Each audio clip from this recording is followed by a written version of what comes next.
టీవీకి స్వాగతం. ముందుగా ముఖ్యాంశాలు. తెలంగాణలో నేటి నుండి ఒంటి పూట బడులు.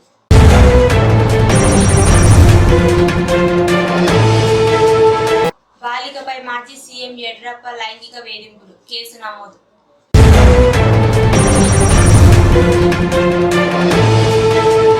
రిమాండ్కు మహిపాల్ రెడ్డి సోదరుడు.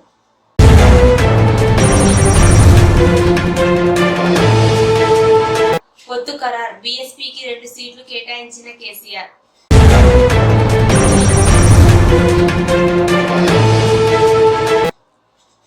బీఆర్ఎస్ బీఎస్పీ పొత్తు బడుగు బలహీన వర్గాల అభ్యున్నతికి దోహదం నిరంజన్ రెడ్డి.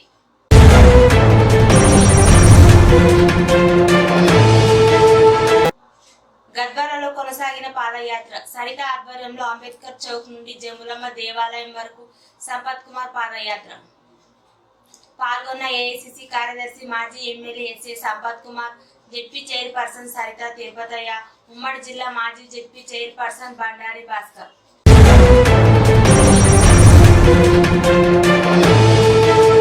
ఎల్ఓసి అందజేసిన అలంపూర్ ఎమ్మెల్యే విజయుడు.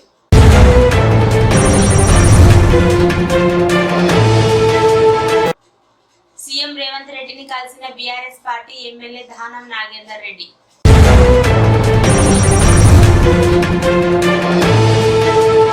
సీఎం రేవంత్ రెడ్డిని కలిసిన BRS party MLA Danam Nagender.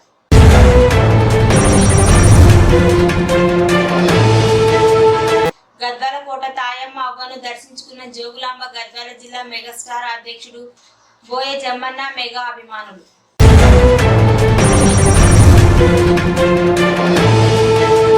కొత్త ఈసీల నియామకంపై స్టే విధించలేం అంటున్న సుప్రీంకోర్టు.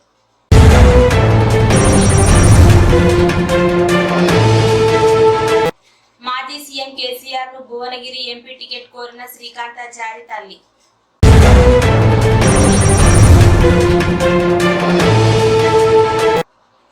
హైదరాబాద్ చేరుకున్న రాష్ట్రపతి ద్రౌపది ముర్ము.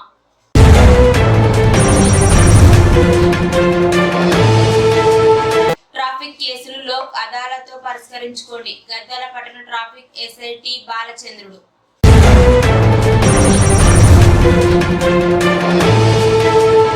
ట్రాన్స్ఫిట్ వారెంట్ లేకుండా ఎలా అరెస్ట్ చేస్తారంటూ ఇన్వెస్టిగేషన్ ఆఫీసర్లను ప్రశ్నించిన కేటీఆర్.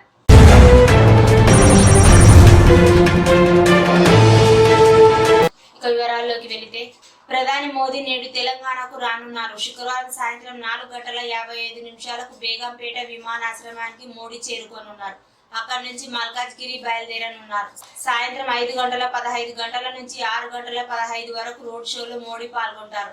ఈ రోడ్ షో దాదాపు 1.3 కిలోమీటర్ల దూరం కొనసాగుతుంది. రోడ్ షో ముగిసిన అనంతరం సాయంత్రం 6:40 ఆయన రాజ్ భవన్ లో బస చేస్తారు. శనివారం ఉదయం 10:45 రాజ్ భవన్ నుంచి ప్రధాని మోదీ బయలుదేరి 11 గంటలకు బేగంపేట నుంచి నాగల్ కర్నూలు వెళ్తారు. ఉదయం 11:45 నుంచి 12:45 వరకు అక్కడ నిర్వహించే సభలో ప్రధాని పాల్గొంటారు. అది ముగిసిన అనంతరం మధ్యాహ్నం 1 గంటకు నాగల్ కర్నూలు నుంచి గుల్బర్గాకు వెళ్లనున్నారు. తిరిగి మళ్లీ 18వ తేదీ ఆయన రానున్నారు. జగిత్యాల జిల్లాలో నిర్వహించే భారీ బహిరంగ సభలో మోడీ పాల్గొనున్నట్లు తెలిపారు. రాష్ట్రంలో ఎండలు తీవ్రం మండుతున్న దృష్ట్యా నేటి నుంచి ఒంటిపూటల బడులు నిర్వహించనున్నట్లు పాఠశాల విద్యాశాఖ కమిషనర్ తెలిపారు. ప్రభుత్వ ప్రైవేట్ స్కూల్ యాజమానులు తప్పకుండా ఒంటిపూటల బడులను అమల్లోకి తీసుకురావాలని కమిషనర్ ఆదేశించారు. లేని పక్షంలో అన్ని రకాల చర్యలు తీసుకుంటామని హెచ్చరించారు. దీనిపై ఇప్పటికే డిఈఓలకు ఆదేశాలు కూడా జారీ చేశామని తెలిపారు. ఉదయం 8 గంటల నుంచి మధ్యాహ్నం 12 గంటల వరకు ఒంటిపూటల తరగతులు ఉంటాయని వెల్లడించారు. ప్రతి పని దినం నాడు 12:30 మధ్యాహ్న భోజన పథకాన్ని అమలు చేస్తామని స్పష్టం చేశారు. 10వ తరగతి పరీక్షలకు అదనపు తరగతులు నిర్వహించాలని సూచించారు. సంతోష్ సౌండ్ అండ్ గ్రైనేడ్స్ ను నిబంధనలకు విరుద్ధంగా నడపారనే కారణంతో పటాన్ చెరువు ఎమ్మెల్యే మహిపాల్ రెడ్డి సోదరుడు మధుసూదన్ రెడ్డిని పోలీసులు అరెస్టు చేసిన విషయం తెలిసిందే. ఆయనపై ఇల్లీగల్ మైనింగ్ చీటింగ్ సెక్షన్ కింద పోలీసులు కేసు నమోదు చేశారు. మధుసూదన్ కు వైద్య పరీక్షలు నిర్వహించి రిమాండ్ కు తరలించే అవకాశం ఉంది. మధుసూదన్ రెడ్డి సంతోష్ గ్రైనేట్ మైనింగ్ పేరుతో క్రషర్ కంపెనీలు నిర్వహిస్తున్నారు. 4 ఎకరాల ప్రభుత్వ భూమి లీజ్ కు తీసుకొని మరో 4 ఎకరాలు అక్రమంగా క్రాషింగ్ నిర్వహిస్తున్నట్లు ఆయనపై ఆరోపణలు వెల్లడయ్యాయి. పరిమితికి మించిన గుట్టల్ని తవ్వేస్తున్నారని మైనింగ్ శాఖ నివేదిక ఇచ్చింది. పొల్యూషన్ కంట్రోల్ బోర్డు మైనింగ్ శాఖ నిబంధనలు పాటించకపోవడంతో కమిషనర్లు అధికారులు సీజ్ చేశారు. మధుసూదన్ రెడ్డి అరెస్టుతో పటాన్ చెరువు పోలీస్ స్టేషన్ కు బీఆర్ఎస్ కార్యకర్తలు చేరుకున్నారు. దీంతో పోలీస్ స్టేషన్ ఎదుట భారీగా పోలీసులు మొహరాయించారు. పార్లమెంట్ ఎన్నికల వేళ తెలంగాణలో మరో కీలక పరిణామం చోటు చేసుకుంది. బీఆర్ఎస్ బీఎస్పీ పొత్తు ఖరారైంది. పొత్తులో భాగంగా బీఆర్ఎస్ 15 లోక్సభ స్థానాల్లో పోటీ చేస్తుండగా బీఎస్పీకి 2 సీట్లు కేటాయించింది. హైదరాబాద్, నాగల్ కర్నూలు నియోజకవర్గంలో బీఎస్పీ అభ్యర్థులు పోటీ చేయనున్నారు. కాగా అసెంబ్లీ ఎన్నికల్లో బీఆర్ఎస్ పార్టీకి చేదు అనుభవం ఎదురైన విషయం తెలిసిందే. రాష్ట్రంలో 10 ఏళ్ల పాటు అధికారంలో ఉన్న పార్టీని ప్రజలు ఓడించారు. దీంతో పార్లమెంట్ ఎన్నికల్లోనైనా సత్తా చాటాలని భావిస్తోంది. మొత్తం 17 స్థానాలకు గాను మెజార్టీ స్థానాలు దక్కించుకోవాలని వ్యూహాలు రచిస్తోంది. అందులో భాగంగా బహుజన సమాజ్ పార్టీ బీఎస్పీతో పొత్తుకు ఓకే చెప్పింది. వారం రోజుల క్రితమే ఈ 2 పార్టీల మధ్య పొత్తు కుదరగా సీట్లు షేరింగ్ పై ఇవాళ క్లారిటీ ఇచ్చారు. నాగల్ కర్నూలు ఎంపీ అభ్యర్థిగా ఆర్ఎస్ ప్రవీణ్ కుమార్ పోటీ చేశారని ప్రచారం జరుగుతోంది. బడుగు బలహీన వర్గాల అభ్యున్నతికి బీఆర్ఎస్ బీఎస్పీ పొత్తు దోహదం చేస్తుందని బీఆర్ఎస్ నేత నిరంజన్ రెడ్డి తెలిపారు. నాగల్ కర్నూలు స్థానానికి బీఎస్పీ అప్పగిస్తూ బీఆర్ఎస్ అధినేత కేసీఆర్ తీసుకున్న నిర్ణయాన్ని స్వాగతిస్తున్నామని చెప్పారు. పార్లమెంట్ ఎన్నికల్లో ఆ పార్టీ అభ్యర్థి గెలుపు కోసం కలిసికట్టుగా కృషి చేస్తామని వెల్లడించారు. పార్టీ నేతలతో కలిసి ఆయన మీడియాతో మాట్లాడారు. కాంగ్రెస్ ఇచ్చిన రుణమాఫీ హామీ అటకెక్కించిందని, రైతు భరోసా ఆగిపోయిందని చెప్పారు. మహిళలకు నెలకు 2,500, నిరుద్యోగులకు 4,000 వృద్ధి పథకాలు ఊసెత్తడం లేదని విమర్శించారు. కేసీఆర్ ప్రభుత్వం భర్తీ చేసిన 30,000 ఉద్యోగాలకు నియామక పత్రాలు అందజేసి తామే ఇచ్చినట్టు కాంగ్రెస్ చెప్పుకోవడం సిగ్గుచేటన్నారు. కాంగ్రెస్ పాలనలో సాగునీరు ఆగిపోయిందని, తాగునీటికి కరువు వచ్చిందని విమర్శించారు. 10 ఏళ్లలో పచ్చబడ్డ పాలమూరు మళ్లీ బీడు భూములతో దర్శనమిస్తుందని ఆగ్రహం వ్యక్తం చేశారు. కరెంటు కోతలతో రైతులు తల్లడిల్లుతున్నారని చెప్పారు. అర్ధరాత్రి కరెంటు కోసం రైతులు నిద్ర కాయాల్సిన దుస్థితిని కాంగ్రెస్ మళ్లీ తీసుకొచ్చిందని వెల్లడించారు. కాంగ్రెస్ తెచ్చిన ఈ మార్పులను ప్రజలకు వివరించారు. రేవంత్ అన్న దండుగా ప్రజాపాలనకు అండుగా గద్వాలలో కొనసాగుతున్న పాదయాత్ర. సరిత ఆధ్వర్యంలో అంబేద్కర్ చౌక్ నుండి జములమ్మ దేవాలయం వరకు సంపత్ కుమార్ పాదయాత్ర. ఏఐసిసి కార్యదర్శి మాజీ MLA SA Sampath Kumar, ZP chairperson Saritha Tirupataiah, ఉమ్మడి జిల్లా మాజీ జెడ్పీ చైర్పర్సన్ బండారి భాస్కర్ పాదయాత్రలో పాల్గొన్నారు. జోగులాంబ గద్వాల జిల్లా పరిషత్ చైర్పర్సన్, కాంగ్రెస్ పార్టీ గద్వాల నియోజకవర్గ ఇన్ఛార్జ్ సరిత తిరుపతయ్య ఆధ్వర్యంలో రేవంత్ అన్న దండుగా ప్రజాపాలన అండగా కార్యక్రమంలో భాగంగా నాగల్ కర్నూలు పార్లమెంటరీ పరిధిలోని గద్వాల నియోజకవర్గ కేంద్రంలోని అంబేద్కర్ చౌక్ నుండి జమ్మిచేడు జమ్ములమ్మ అమ్మవారి ఆలయం వరకు AICC general secretary Sampath Kumar, ముఖ్యమంత్రి రేవంత్ రెడ్డి ప్రజాపాలనకు మద్దతుగా గద్వాల పట్టణంలో పాదయాత్ర చేశారు. మహబూబ్ నగర్ మాజీ ఎంపీ సీనియర్ నాయకులు జితేందర్ రెడ్డిని ఆయన నివాసంలో మర్యాదపూర్వకంగా కలిసిన Devakadra MLA Madhusudan Reddy, Makthal MLA Vakiti Srihari, Narayanpet MLA Parnika Reddy, TPCC అధికార ప్రతినిధి హర్షవర్ధన్ రెడ్డి తదితరులు.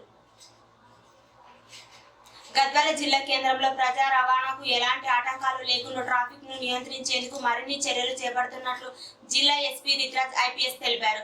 జిల్లా కేంద్రంలో రోజు రోజుకు పెరుగుతున్న ట్రాఫిక్ రద్దీకి అనుగుణంగా ట్రాఫిక్ క్రమబద్ధీకరణకు, రోడ్డు ప్రమాదాల నివారణకు ప్రత్యేక చర్యలు తీసుకోవడం జరుగుతుందని తెలిపారు. పబ్లిక్ సర్వర్ లో భాగంగా ట్రాఫిక్ పోలీస్ విభాగానికి కాసం ఫ్యాషన్ షోరూం వారు ముందుగా వచ్చిన 20 ట్రాఫిక్ బారికేడ్స్ ను అందించడం అభినందనీయమని, ట్రాఫిక్ ను నియంత్రించడంలో భాగంగా ట్రాఫిక్ మళ్లింపున వాహనాల వేగాన్ని నియంత్రించేందుకు, రోడ్డు ప్రమాదాలు జరగకుండా ఉండేందుకు ట్రాఫిక్ పోలీసుల విభాగానికి బారికేడ్స్ ఎంతగానో ఉపయోగపడతాయని తెలిపారు. అలాగే జిల్లాలో నేర నియంత్రణకు, నేర చదనకు ఎంతగానో ఉపయోగపడే సీసీ కెమెరాలను మరిన్ని ఏర్పాటు చేసుకునేందుకు ప్రజలు ముందుకు రావాల్సిన అవసరం ఉందని తెలిపారు. శుక్రవారం అలంపూర్ మున్సిపాలిటీలోని అంబేద్కర్ కాలనీకి చెందిన పరదేశ్ కి ఆపరేషన్ కొరకు 60,000 రూపాయలు ఎల్ఓసి వాళ్ళ అల్లుడు అనిల్ కుమార్ కి ఎల్ఓసిని అందజేశారు. ఈ కార్యక్రమంలో నాగేష్ రెడ్డి, మత్స్యశాఖ జిల్లా అధ్యక్షుడు గోపాల్, మైపాల్ రెడ్డి, రఘురెడ్డి, బీఆర్ఎస్ పార్టీ నాయకులు తదితరులు పాల్గొన్నారు. గద్వాల జిల్లా కేంద్రంలోని గద్వాల కోట వెలిసిన తాయమ్మ అవ్వను బీఆర్ఎస్ పార్టీ యువ నాయకుడు మేదరి శివకుమార్ చేసిన సందర్భంగా జోగులాంబ గద్వాల జిల్లా మెగా ఫ్యాన్స్ అధ్యక్షుడు బోయ జమ్మన్న, మెగా అభిమానులు తాయమ్మ అవ్వను దర్శించుకొని తమ మొక్కులు చెల్లించుకొని తాయమ్మ అవ్వ ఆశీస్సులు పొందిన తదనంతరం విందు భోజన కార్యక్రమంలో పాల్గొనడం జరిగింది. ఈ కార్యక్రమంలో మెగా ఫ్యాన్స్ ప్రధాన కార్యదర్శి రఘు, గంజిపేట పరశురాం, అయ్యప్ప, డిజిటల్ రామ్, సిద్ధు, శివ, మహేష్, వీరేష్, మెకానిక్ వెంకటేష్, భరత్ మరియు తదితరులు పాల్గొన్నారు. పదవి విరమణ చేసిన మాజీ ఉన్నతాధికారులు జ్ఞానేష్ కుమార్, సుఖ్బీర్ సింగ్ సంధు కేంద్ర ఎన్నికల కమిషనర్ గా ఎంపికైన సంగతి తెలిసిందే. వారి నియామకాన్ని తాత్కాలికంగా నిలిపివేసేందుకు శుక్రవారం సుప్రీంకోర్టు నిరాకరించింది. ఎన్నికల సంఘం ఈసీలో ఖాళీ అయిన 2 కమిషనర్ పోస్టులను భర్తీకి ఎంపిక కమిటీలో సీజేఐను మినహాయించడానికి సవాల్ చేస్తూ సుప్రీంకోర్టులో పిటిషన్ దాఖలయ్యాయి. కొత్త కమిషనర్ నియామకానికి ప్రధాన ఎన్నికల కమిషనర్ నియామక చట్టం 2023 ప్రకారం చేపట్టకుండా కేంద్రాన్ని అడ్డుకోవాలని పిటిషన్లు కోరారు. దీనిపై వచ్చే వారం అంటే మార్చి 21న విచారణ జరుపుతామని వెల్లడించారు. గత డిసెంబర్లో కేంద్రం ఈ చట్టాన్ని తీసుకొచ్చింది. ఎంపిక కమిటీలో సీజేఐకు బదులుగా ప్రధాని సూచించిన కేంద్ర మంత్రిని చేర్చింది. ఈ కొత్త చట్టాన్ని ప్రతిపక్షాలు వ్యతిరేకించాయి. భువనగిరి ఎంపీ అభ్యర్థిగా పోటీ చేసే అవకాశం తనకు ఇవ్వాలని అమరవీరుడు శ్రీకాంతాచార్య తల్లి శంకరమ్మ కోరారు. గన్ పార్క్ లోని అమరవీరుల స్తూపం వద్ద తన తనయుడు శ్రీకాంతాచార్య చిత్రపటానికి పూలమాలలు వేసి నివాళులర్పించారు. అనంతరం విలేకరులతో మాట్లాడుతూ ఎవరు టికెట్ ఇవ్వకపోతే ఇండిపెండెంట్ గా పోటీ చేస్తానన్నారు. పార్టీలు తనపై పోటీకి అభ్యర్థులను నిలబెట్టకూడదని కోరారు. బీఆర్ఎస్ టికెట్ ఇవ్వాలని కేసీఆర్ ను కోరానని ఆమె తెలిపారు. తెలంగాణ రాష్ట్రం కోసం అసువులు బాసిన అమరవీరుల కుటుంబాలకు 10 ఏళ్లైనా న్యాయం జరగట్లేదని ఆవేదన వ్యక్తం చేశారు. ప్రత్యేక రాష్ట్రం కోసం 1000 మంది అమరులు అయ్యారని, వారిలో తన కొడుకు కూడా ఒకరని శంకరమ్మ తెలిపారు. వారి కుటుంబాలకు ఎలాంటి పదవులు లభించలేదన్నారు. తెలంగాణ ఉద్యమంలో పనిచేయని వారు మాత్రం మంత్రులు, ఎమ్మెల్యేలు అయ్యారని విమర్శించారు. హైదరాబాద్ చేరుకున్న రాష్ట్రపతి ద్రౌపది ముర్ము శంషాబాద్ ఎయిర్పోర్ట్ లో ఆమెకు స్వాగతం పలికిన గవర్నర్ తమిళసై సీఎం రేవంత్ రెడ్డి.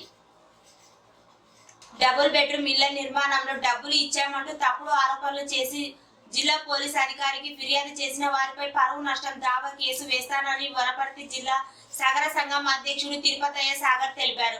శుక్రవారం ఓ ప్రైవేట్ ఫంక్షన్ హాల్లో ఏర్పాటు చేసిన విలేకరుల సమావేశంలో ఆయన మాట్లాడారు.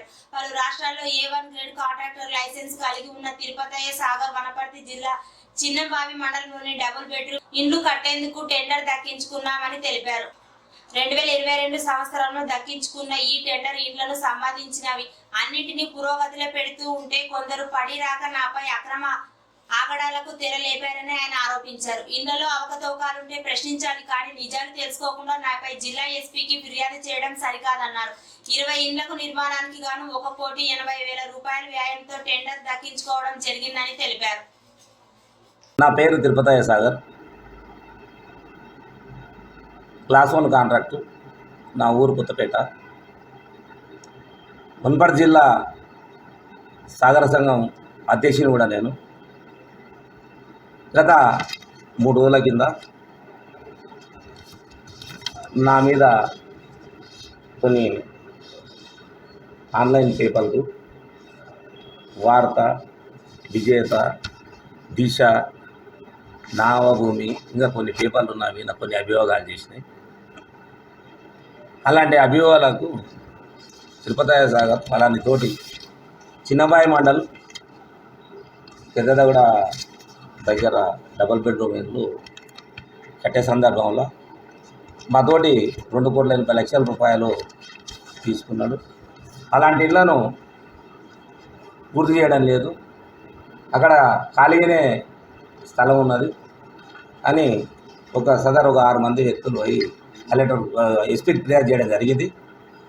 అలాంటి దాన్ని నన్ను పిలిపించి మాట్లాడడం కూడా జరిగింది. సిఐ గారు మాట్లాడే సందర్భంలో ఎవిడెన్స్ ఉంటే ఏదన్నా చూపించమని సిఐ గారు చెప్పడం జరిగింది. ఈ సందర్భంలో మొత్తానికి వీరు చేసిన ఇలాంటి పనికి నా జీవితం మీదే ఒక మచ్చ ఏర్పడింది.